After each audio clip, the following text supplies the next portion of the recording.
We can go cruise ship. I can go to a dentist office where the guy tried to. Let's do both. It's an Okay. interior and exterior application.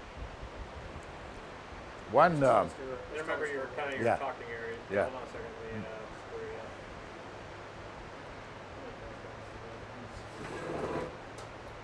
The adjusts.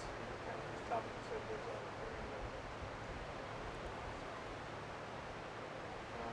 and we are.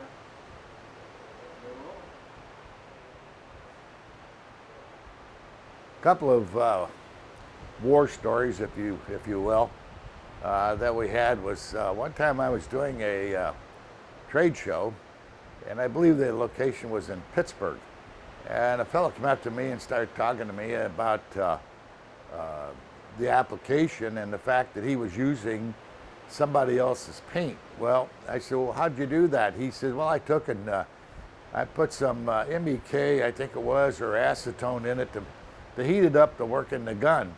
In the meantime, he's standing there and he's rolling up the sleeves of his shirt. He had a long sleeve shirt on, and he was rolling his sleeves up to display his arms and his forearms, and it was all scar tissue. Both arms were scar tissue.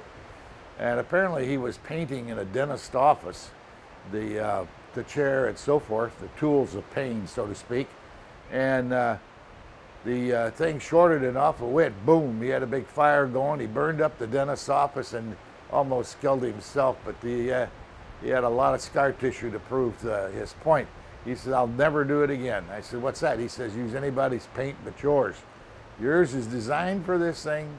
And I said, yes, it is. And he says, it's such that it would not be a bomb. Quite frankly, the flash point of the epoxy that he was spraying in that office was 108 degrees Fahrenheit.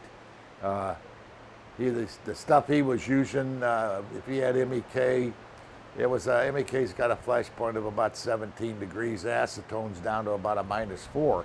So you can see what he did. He created a bomb. Created a bomb before bomb making became fashionable. Another time we did it was we were in Charleston, South Carolina.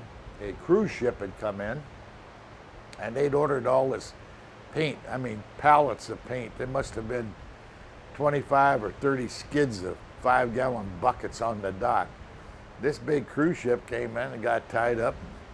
Myself and Joe Todd, my son, we were there to meet this thing, and immediately they started loading all this stuff. Well, the ship was vacant. In other words, the only people on the ship were the crew itself and all the contractors that were going to refurbish this ship.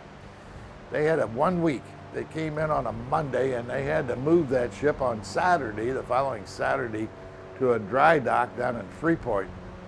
And that thing had to be completely redone. Well, they had about a half a dozen of these Randsburg number 2 guns, and they took off and they were scraping and chipping and everything and painting, repainting all the staterooms in that ship with those things.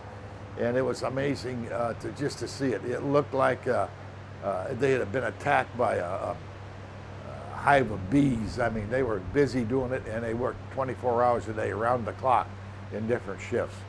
But it can be done. It's a great method of application, and once again, it's a finish today that is like it was 30 years ago. It's a quality piece of goods.